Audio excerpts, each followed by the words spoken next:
My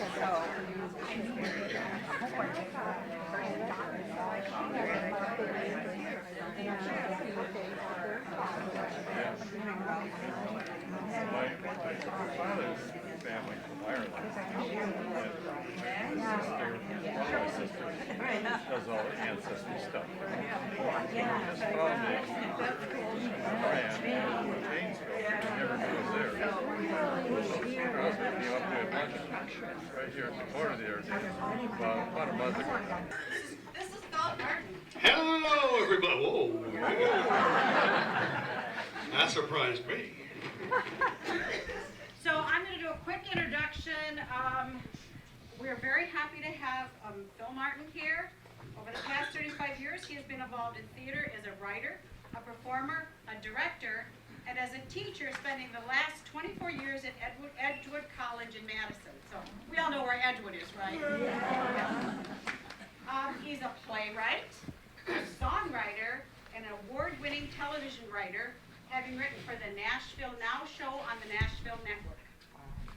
Phil was commissioned by the state of Wisconsin to write a musical for their sesquicentennial, appropriately titled The Wisconsin Story. His latest musical is all about the experience of being a father, titled Fatherhood, and there is his son in the back helping out. Here to perform his one-person play, Gateway Coming to America, please welcome Phil Martin. Thank you. It's always fun to come to these venues and perform. I really enjoy doing it. I hope that you have a great time listening to these stories. And then afterwards, when we're done, if we have time, we can have some questions and answers. Or you can make comments. I know that a lot of you, generally, it's good. My mother went through Ellis Island. I have this story, which is absolutely wonderful, so we can save those for the end. Through it, I predominantly play one character, Wilhelm Renner, from Grindelwald, Switzerland, but a couple times within the show I take on different characters, so just be aware of that. So we'll get started.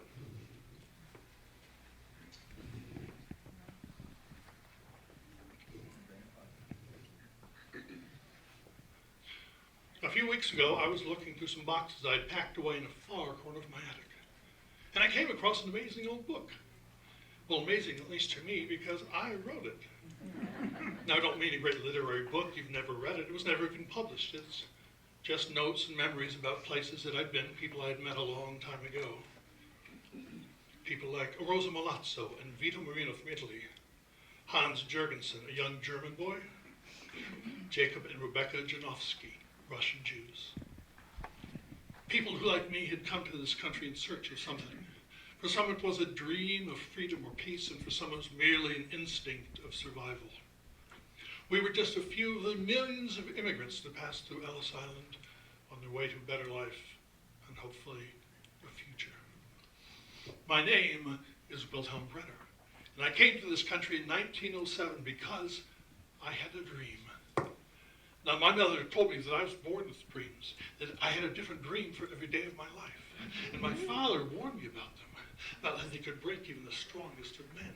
He would say, you can change your job, you can change the town where you live, but you can never change your position in life. That is decreed by God. You are now and you will always be the son of a farmer. When I was young, I wanted to prove him wrong. So one morning I woke up, I packed up my bags, I hopped on the back of an open cart, and I headed down the winding road to the big city of Thun at the bottom of the hill there. And there, I found myself a job as an apprentice at a print shop. And there, I worked, and I worked, and I worked, until I realized my father was right. You cannot change your position in life. So I put away my dreams. And I stayed. I stayed for 18 years. Now, 18 years later, I have a wife, Martha, 2 children, Anna and Henrik. Oh, and just recently, I was promoted for the 3rd time to the lofty position of senior apprentice. Oh, good morning, Mr. Kellerman. How are you? Oh, yes, sir. Yes, I've got the paper right here. Would you like to take a look? No, sir, I'll just put it on your desk when I'm done. Oh, this week I was able to put in that letter from Mrs. Becker's brother in San Francisco. Talks all about the earthquake. Yes, sir, I realize it happened over a year ago, but it's not my fault. He only writes once a year. Also, I was able to put in that part about his wife being chased down the street by their new automobile. I thought that was kind of funny. News is not supposed to be funny. Very true, very true. Well, look, it wasn't that funny at all. It scared their best milking cow so bad, she didn't give a squirt for over a month. Yes, sir, I'll get right back to it. Oh, you wanted me to remind you today about your meeting at the Haberdashers? Very good, sir. I'll see you tomorrow. Good day. Now, putting the letters in the paper was my idea. I mean, it's all any of us ever talked about anyway. So many of our friends and relatives had gone to America, and we wanted to know absolutely everything that happened to them there. So when a letter would come, it would be passed around from family to family, friend to friend. They would get torn, sometimes lost, until I came up with the idea of putting them in the paper. Mr. Kellerman hated the idea until he realized it sold more papers. This is the letter that's going into next week's paper. Dear Brother Ernst, Gertrude, Elsie, Johann, and Elias. The long, hard winter is finally slowly beginning to melt into spring. The first order of business is to finish the barn. Rachel has put her foot down. The pigs are not allowed inside the house anymore, no matter how cold it gets. With the money we saved last year, nearly $300 American, we should be able to build a barn large enough for the pigs, the hens, the roosters, and the 11 milking cows. The hardships still are many. Learning to think like an American is very difficult. Freedom like the kind they have here is very hard to comprehend and even harder to explain. I can only say it is like the air. It is like mother's milk. It is just a part of life. And I will tell you once again that I have never regretted for one moment my move to America.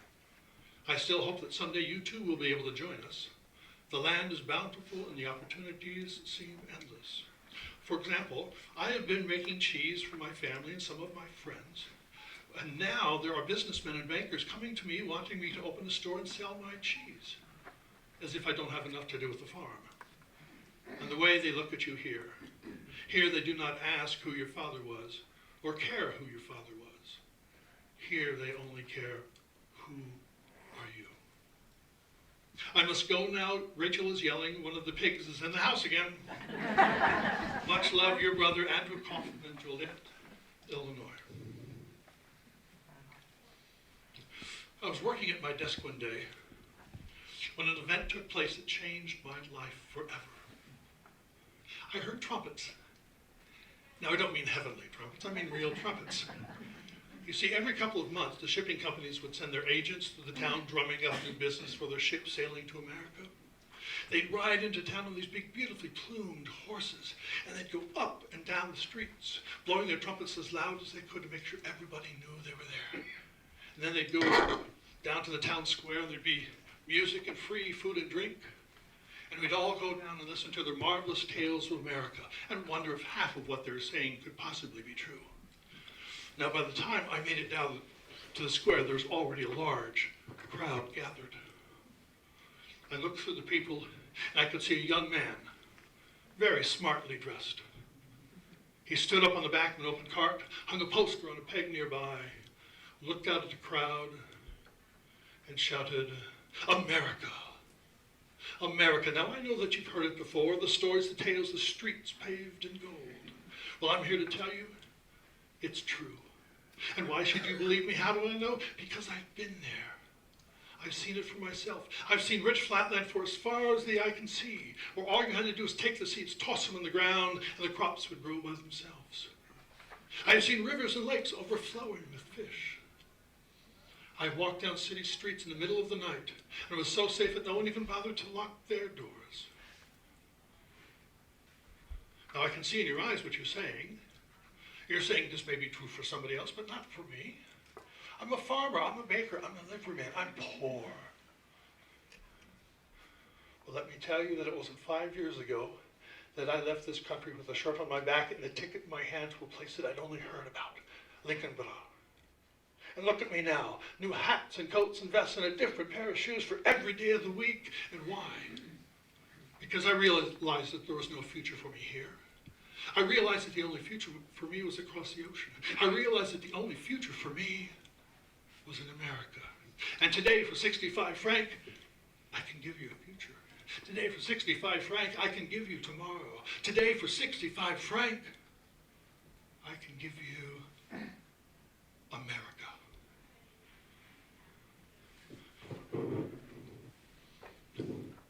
His words hit me like thunder. They pierced me like lightning. And for the first time in my life, I knew exactly what I had to do. I went back to my desk, I tore out the story that I was working on, and I wrote one last headline. I printed one copy, and I laid it on Mr. Kellerman's desk. And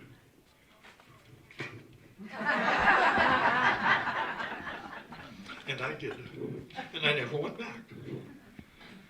Now, when I went home and I told my wife, Martha, what I had done, she was not as excited about it as I was. But over those next few days, we talked about it and realized that it really was the best thing to happen. So, we sold what little belongings we had, gave away the rest, said goodbye to all of our friends, went down and got our tickets on the trains. And then one morning, we woke up, got our bags, went down to the train station, hopped on a train down to Basel, then onto a small boat down the Rhine River, and we crossed the English Channel. Finally, slowly, eventually, we made our way to Liverpool, England. We arrived in Liverpool just in time to buy our tickets in steerage cabins where we were going to stay, and then go down and wait on the dock with the hundreds of other immigrants just like us. I mean, there were people there from all over Europe. There were people standing there. There was a fisherman from Norway standing right next to lemon farmers from Sicily. There was a whole town of Russian Jews on their way to a place called New Jersey. And there were 2 Hungarian soldiers in full military dress standing right next to my wife and my children. And we were all talking in our own native languages, with one word being heard over and over again. America. America. Well, before long, a man came by and said it would be some time before we could get on board the ship, that we should find a corner to sit and wait. So I did. And while we were waiting, I noticed that there was a commotion at the far end of the dock. So I went over to get a better look, and I climbed up on some crates and boxes, and you won't believe what I saw. There, in the side of the ship, the steerage cabins where we were going to stay, into the side of the ship, they had placed a ramp. And up that ramp, they were taking a horse. A horse. Now, it was a very famous racehorse, but it was a horse nonetheless. You see, its owner was an American, and he wanted to take his prized possession home with him in style. So instead of letting that horse go in the belly of the ship with all the other cargo, he wanted a ticket. And that horse crossed the ocean in a cabin with 17 Italians. And from what the Italians say, it was a very nice horse indeed. I also met a young lady by the name of Rosa. Rosa Malazzo. She was on her way to a place called Des Moines, Iowa, to marry a gentleman by the name of Romano Cucuzza. Now, this was not one of those young love stories where Cucuzza had gone over before, saved his money, and was sending for his young love. No. Cucuzza was a friend of her father's. The last time she had seen him was 10 years ago, when she was only 8 and he was nearly 40 then. But you see, Cucuzza had gone over and done quite well, But just recently his wife had died, and he longed for the companionship of someone from the old country. So he thought of his friend and the little girl who by now would be a woman. So he sent her a letter. And in that letter, he sent a picture of himself, enough money for a ticket and other expenses, and a proposal of marriage. Now, Rosa had dreamed for such a long time about going to America. It was all that she ever thought about. In her own little corner of the house, she had put up the posters from the shipping companies.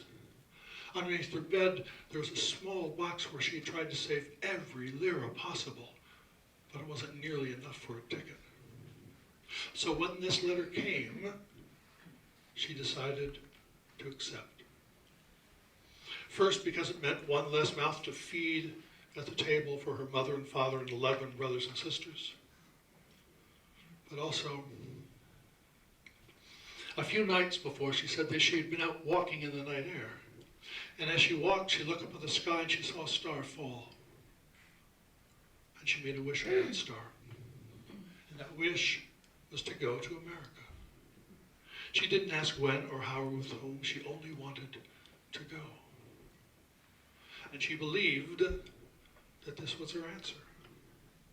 So here she stood on the docks of Liverpool, halfway between her past and her future.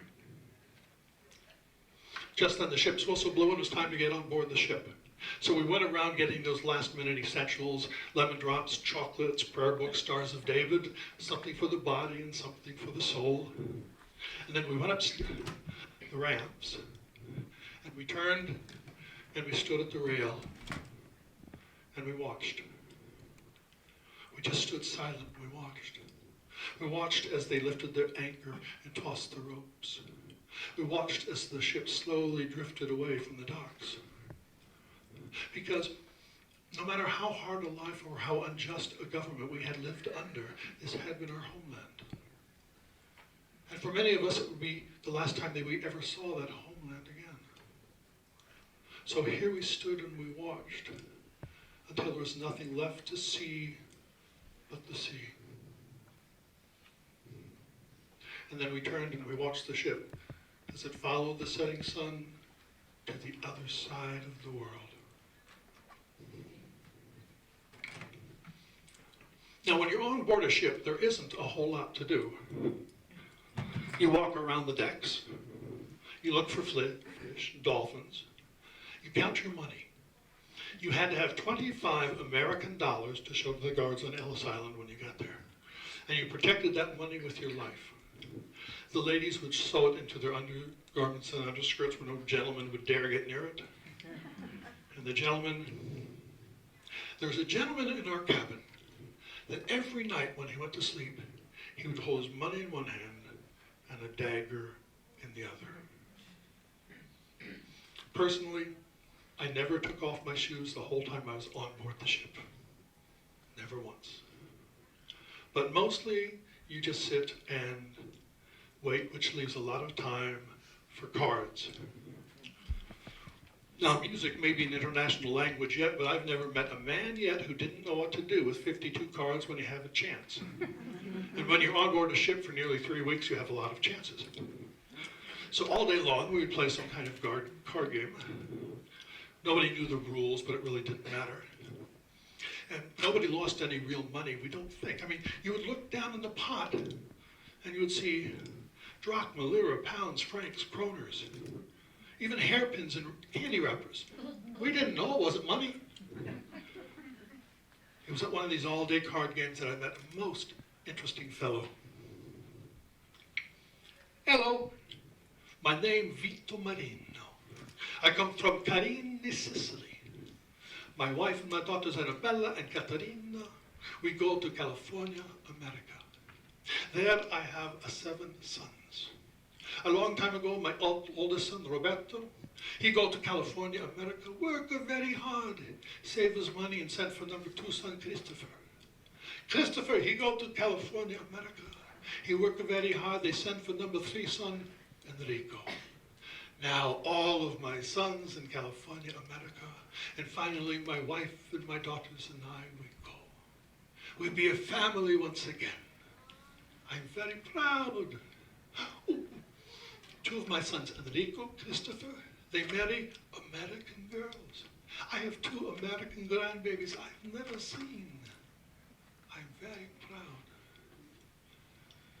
And they say they have bought the land there in California, that it is just like in the old country. And I say no, it is better. Because in California it is theirs, and no one can take it away. And they can give it to their sons and their sons and theirs. Oh look, 3 kings, I win the pot. Another gentleman I met stood off to the side most of the time. As a matter of fact, the whole time I knew him, he only said one word. Pisber. That's all he said. Pisber. Well, I thought it was some kind of greeting, so I thought I'd be nice. So one morning I went over and he said Pisber, and I said, Pisber! And he got this huge smile on his face and a hug, and he said, Pisber! It wasn't till later I realized it wasn't a greeting at all. It was the only word in English that he knew. It was where he was going. Pittsburgh, Pennsylvania. He was quite disappointed when he finally realized that I was going to Sheboygan, Wisconsin. In the evenings, we would sit out on the decks, and we would listen to the music as it drifted down from the first-class cabins above. First class. Now that's something we could only dream about, too far away from our own realities. Up in first class, they had studies and libraries and dining rooms with real wooden tables. While down below, we had wooden barrels and crates. Up in first class, they ate French pastries, glazed duck. While down below, we had cold herring twice a day. Up there, they slept in rooms with velvet curtains, satin pillows, down sheets. While down below, we had steel bunks, straw mattresses, and lots of lice. Every once in a while, they would get bored with their lives up there, and they would come out to the rail and look at us down there, and they would point, and they would giggle, and they would laugh. They would take fruits and nuts and coins and toss them down, just to watch the children chase around after them. And then pretty soon, they would get tired with that, and then go back inside to their soft, safe worlds.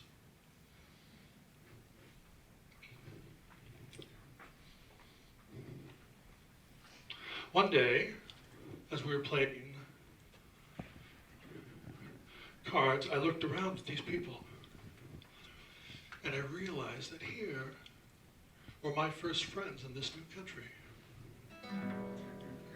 You might have been a pauper while me, the richest man, but once we get ashore, we will all begin again, all of us starting out together, helping each other to our ends. And why? Because we're friends. My first friends in America, friends for life will stay. You go your way and I'll go mine, but in my heart we'll stay forever for you. My first friends in America, let's toast a life that's free. My future's bright in America, 'cause I have friends like you to look after me. Who knows where we come from? Who cares anyhow? We'll be friends forever, starting right now. We're friends beginning now. My first friends in America, let's toast a life that's free. My future's bright in America, 'cause I have friends like you to look after me. My future's bright in America, 'cause I have friends like you to look after me. For you are my friends. friends.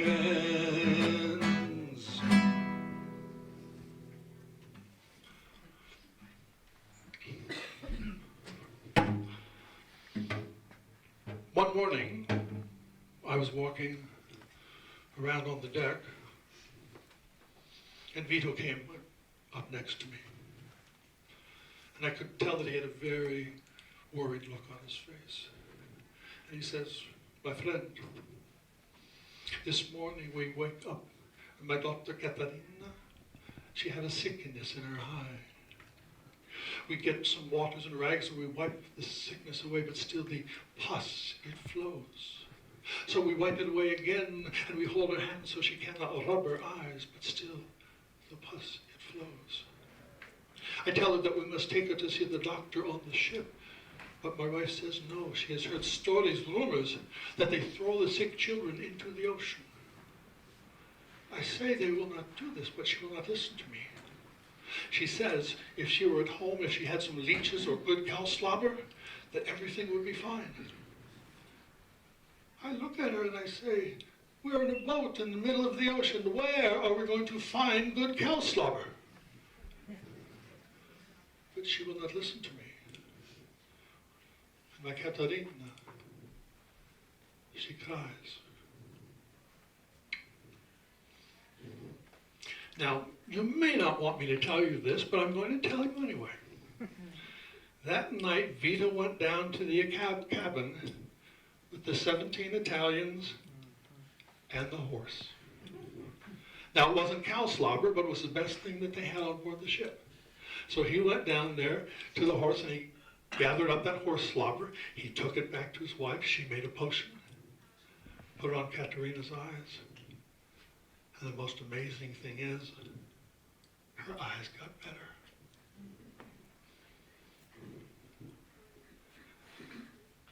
So one morning, I was lying in my bunk, where I could hear people running around in the halls and even up on the deck. So I went up to get a look to see what was going on, and people were just running everywhere, and nobody would stop until they were just running. And oh, Captain, yes, Captain, can you tell me why is everybody running? Is the ship sinking? No. Good. Why? Land? America land? We can see it? Over here?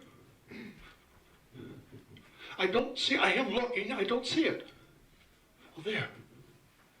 There? It was just a dot, just a speck on the horizon. But it was there, it was real. So all day long we stood and we watched as that speck just slowly covered the whole horizon.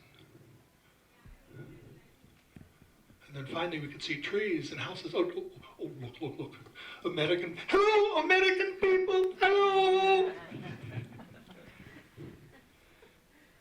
Then from the other side of the ship, people called and said, come, hurry now, look.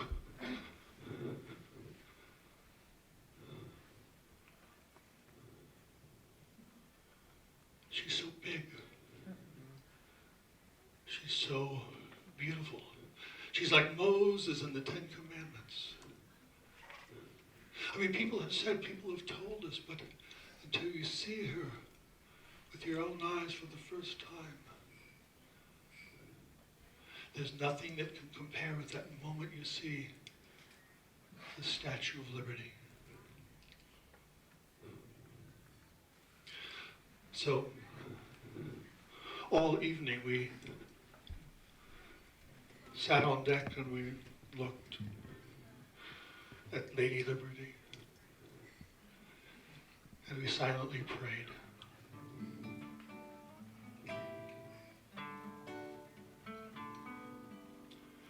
Pretty lady in the harbor, standing tall as you can be, we hold high the light of freedom. Won't you shine your light on me? We have heard your tales of wonder. Here we stand at your promised shore. Pretty lady, spread your arms and take one more.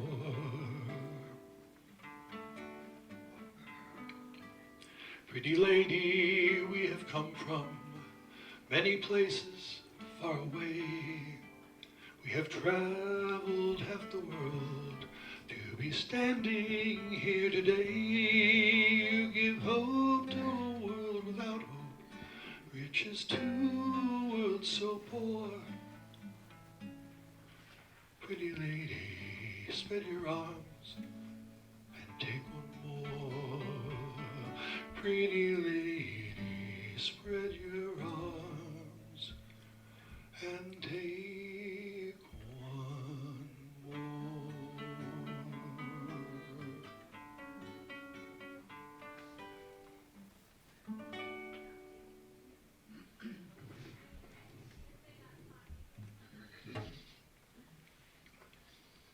So as the day broke, we realized it was time. For right next to the Statue of Liberty was a small island where our prayers would be answered or our dreams crushed. Right next to the Statue of Liberty was a small island where they would let us in to hopefully find a future or send us back to live in the pain of our past. For right next to the Statue of Liberty was Ellis Island. Now, Ellis Island was a city unto itself. It had its own bank, its own cafeteria, its own dorm space, train station. It had its own hospital. It had one of the best hospitals in all of America. The doctors there saw more diseases off of one shipload of immigrants than most doctors saw in a whole career.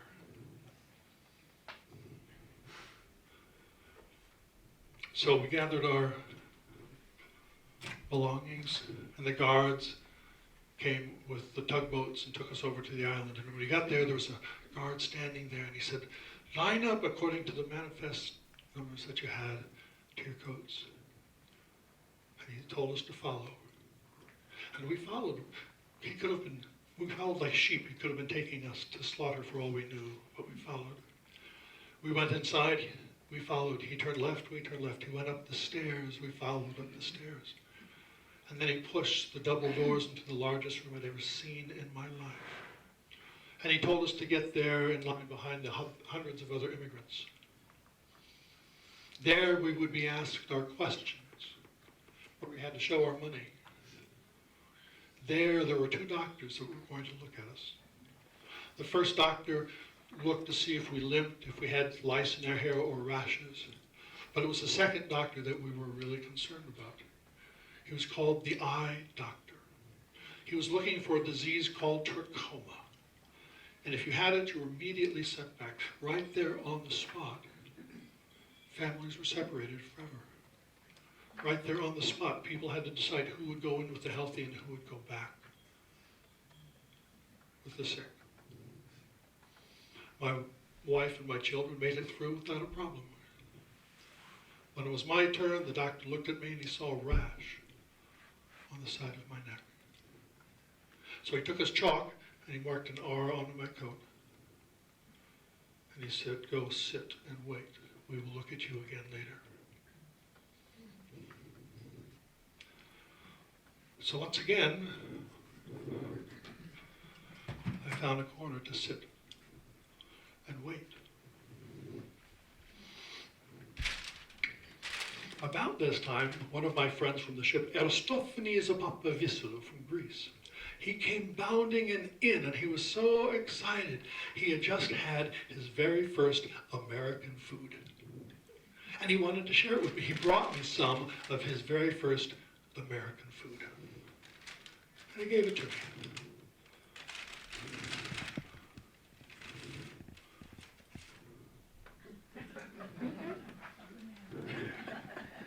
I'd never seen anything like this before.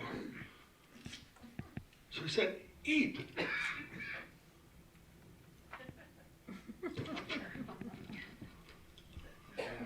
He just sat there and laughed at me.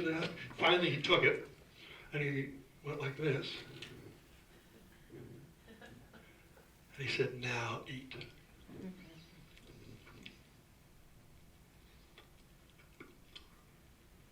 It's much better that way. So I had my very first American food, a banana.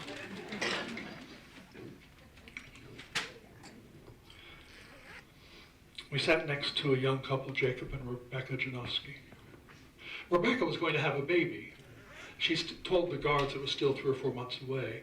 But being a father myself, I knew it was much closer than that. And I was proved right when, as she was sitting there, she started to have that baby. Well, my wife took Rebecca to the hospital, and I was left behind with the very nervous father-to-be, just walking back and forth, back and forth. Jacob, it doesn't do any good to walk back and forth. I've tried it. It doesn't help. Jacob, sit.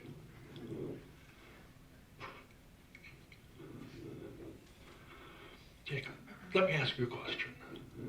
Why, with your wife in such a condition, would you dare risk a journey like this at this time? And he looked at me and he said, sometimes you have no choice. You see, my father was visiting us at a small farm outside of Odessa. We were there when a friend of mine came riding up into the yard. He got off his horse and he said, the soldiers are coming. There's going to be a pogrom. So I went out into the street and I looked. And I could see the house nearby. The soldiers were there and the house was already burning to the ground. That the soldiers would be coming this way any time. So I had to come up with another idea fast. So I went and I said, Rebecca, go into the house, get all of the sharp objects, the knives, the forks, spoons, anything. Go into the backyard and bury it there in the backyard. And my father and I, we grabbed our dining room table and took it out into the front yard. We went inside and we grabbed all of the meats and wines and cheeses and we piled it up on the table. And then we ran into the house just as the soldiers were coming into the yard. We ran into the house, into the basement, and we ran into the basement and hid behind the stacks of potatoes, just as they were there. And we waited. We could hear them talking. Finally, one of them said, let's eat and drink. We can always kill the Jews later. So all night long, we hid in that basement behind those stacks of potatoes. And we listened to them as they drank our wines and sang their songs, cursing the Jews. Until just before morning, it became quiet.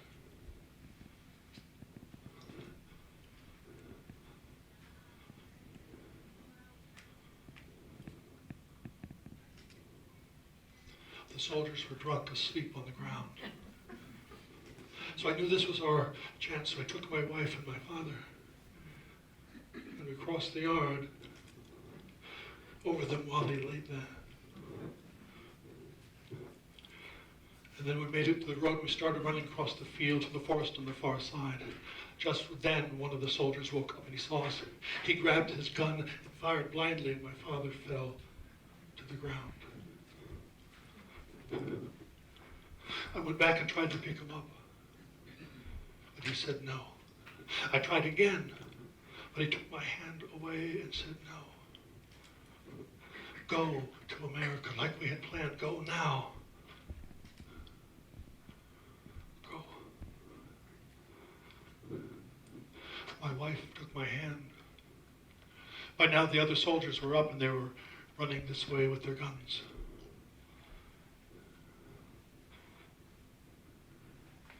So we ran, and we ran until we hit the woods. Only then did I turn around and see. They had taken the body of my father, tied ropes around his legs, and they were dragging him through the field behind a horse. They had taken their torches and tossed it in the house, and the house was burning to the ground. So we left. We spent weeks hiding in ditches, living under bridges, bribing every guard that we had to get out, to get to Liverpool, to get on that ship, to get here. We had no time to waste. You see, we had no choice. And with that, he left me to go be with his wife at the hospital. Just then, my wife came back and said she had heard that the guards were coming with the names of those that would be let in. And the doctors were going to come to check those that had been marked. Well, the doctor came and he looked at me. And he looked. And he looked again. And he took his rag and put it in some water and wiped away the rash. It was dirt. Being on board a ship for almost 3 weeks, I just hadn't cleaned properly. So with that same rag, he wiped away the mark from off my coat. And then the guards started to call the names. Vito Marino and his family made it into California, America. Rosa Malazzo had to wait because no one had come to claim her. And being by herself, she could not go in by herself. I hear that Rebecca had a baby boy, an American baby because it was born on the island there. And when they were all well, they went in together. And finally, the guard called Wilhelm Brenner, Martin Brenner, Anna and Henry.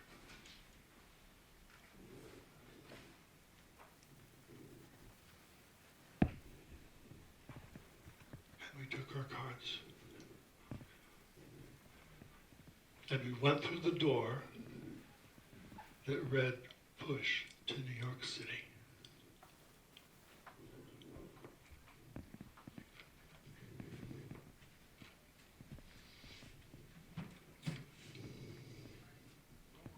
Now, all that happened many, many years ago. I did make it to Sheboygan, where I opened up a small print shop of my own.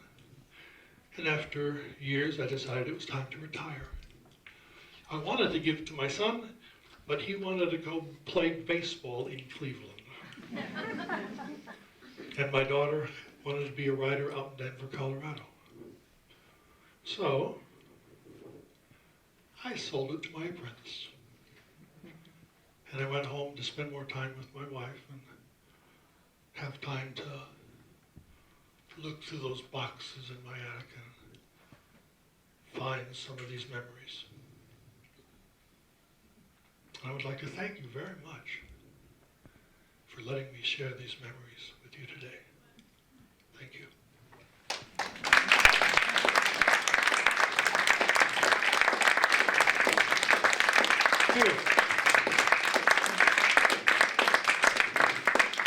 I appreciate that. I don't know if we have time or not, but I don't get any comments, questions you might have. Yes, ma'am. Did you write the songs or? Beautiful. Thank you.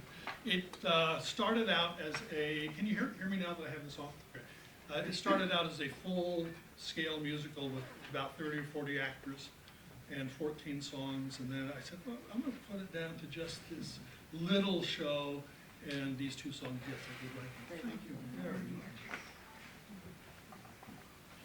Anybody? Yes, ma'am.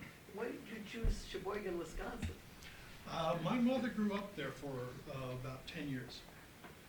Being an Army brat, I had no real home, but my dad grew up in Joliet, Illinois, and my mom grew up in Sheboygan, Sheboygan.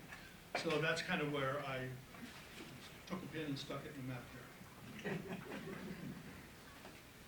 Where did you do your research for character? Okay, everything that is in this presentation is based on fact, is based on truth. All the stories actually happen to different people. When I lived in New York City, this was before Ellis Island was renovated and opened up. It had been abandoned basically, and it was just dust everywhere. When I lived there, I got permission to go out to Ellis Island and looked around and got a lot from that. And then in the basement of the Statue of Liberty, there is an oral history library where they have recorded lots of immigrants that came through to tell their stories. And so I did a lot there. And then there's some wonderful books. And I went to a number of organizations that have people interested in Ellis Island and history, and I say, tell me your stories. So that's sort of where it all came from. Yes? How soon do those people get citizenship? Oh, that's a great question. I do not know the answer to Yeah. that. Our citizen laws have changed an awful lot.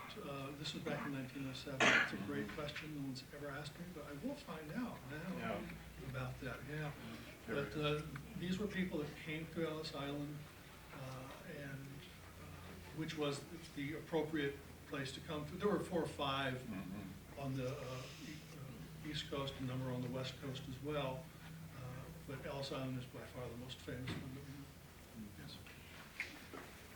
Your performance ends in New York. Now, with this person, how would they have gotten then from New York to Sheboygan? What would they have gone through? Well, there are many ways to get from here to there. There was a train system, very busy train system. Ellis Island had its own train depot. Of course, the trains didn't run there because it was an island, but they would then, you get your tickets and everything, and then go to Jersey and go from there to there. But because so many Americans, or so many of these immigrants had no idea where things were in America, somebody would buy a ticket in New York to go to Madison or something, and they would wind up via Florida and New Orleans just to get a more expensive ticket out of them. That's what they would sell them. Isn't that terrible? But yeah, but there was a very extensive train system. Most of them took a lot of people. Well, about 40% of the immigrants that came through stayed in New York City.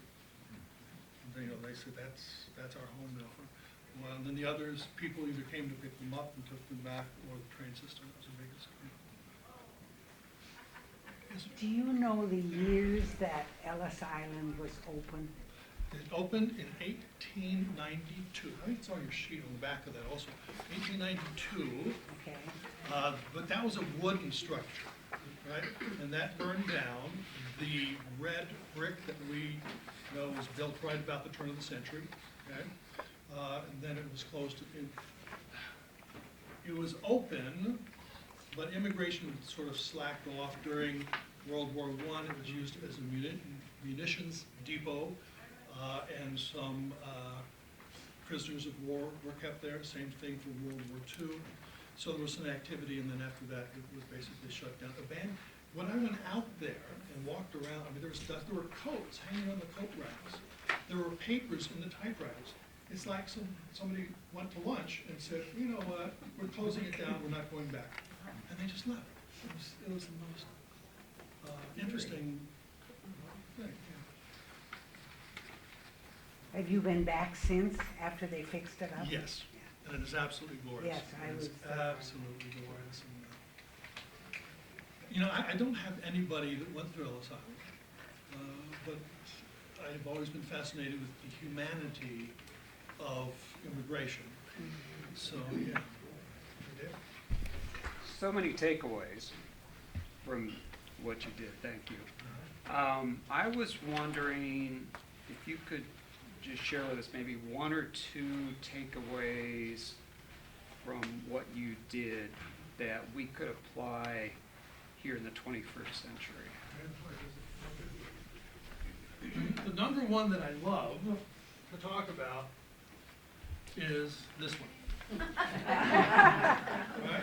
Because Wilhelm Brenner, if you know the whole play, and I'm writing a novel with all of this in it as well, but Wilhelm Brenner is a guy that had dreams. He grew up with all these fabulous dreams, and one of them was to go. But he had a wife, he had kids, he had a job that sort of paid him. He wasn't ever going to get promoted.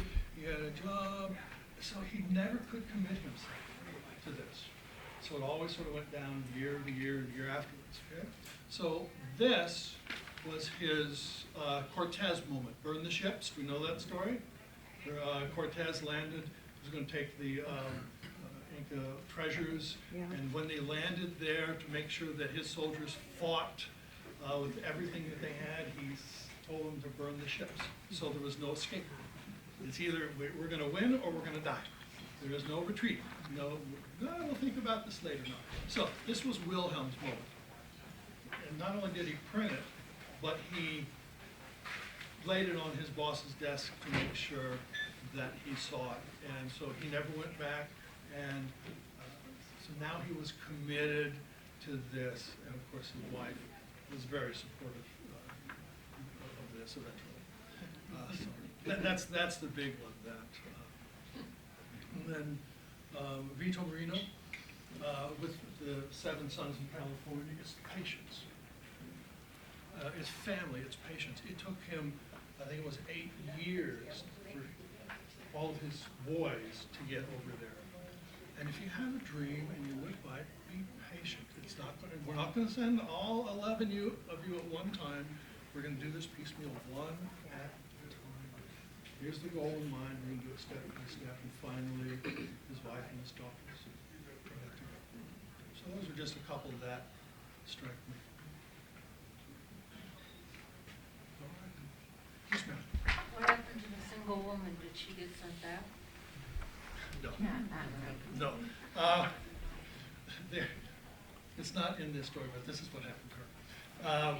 There is a Scotsman, Ian MacLeod, who from Stornoway, Scotland, and he gets kind of chased out because he was infatuated with a girl that he shouldn't have been infatuated with, who was a little upper crust for him.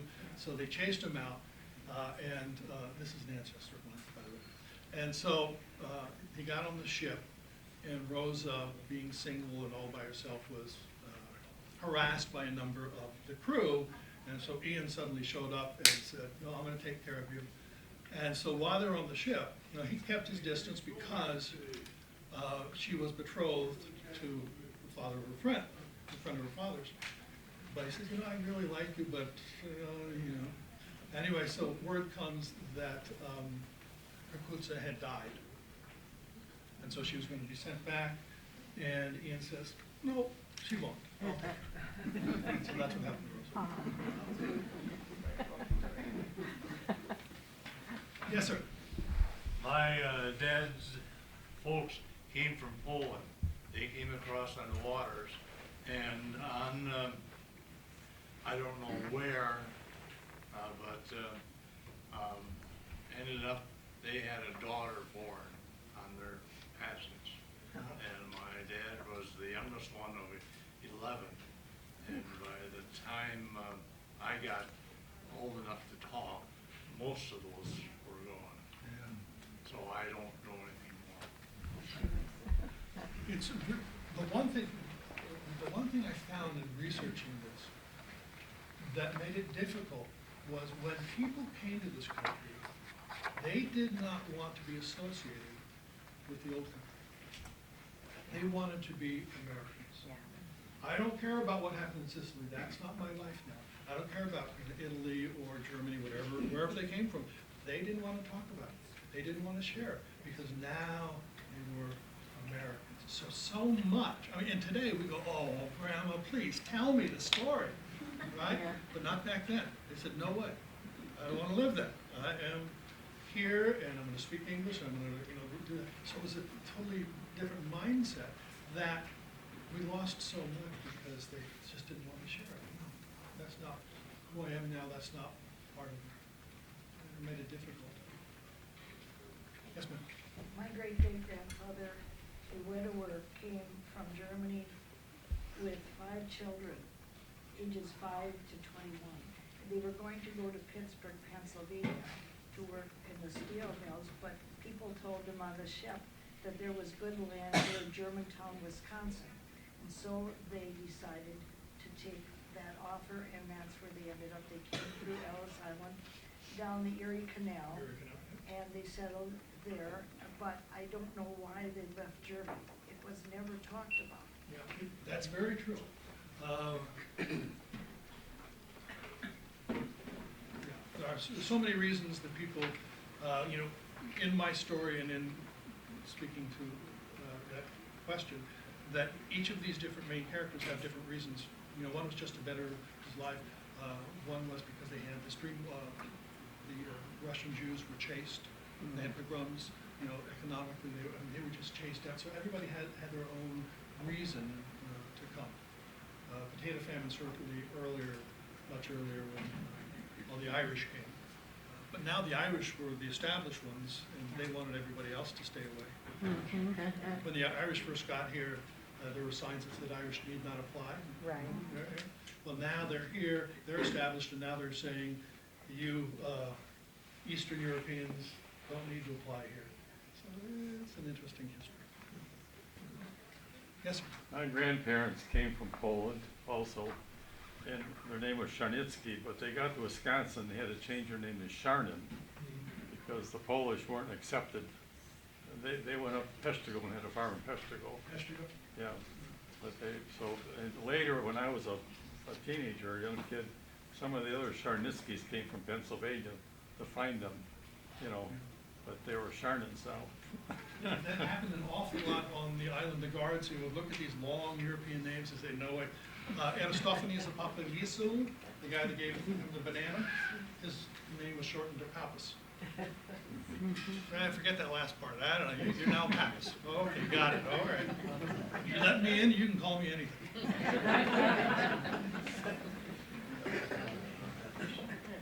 Well, thank you very much. It has been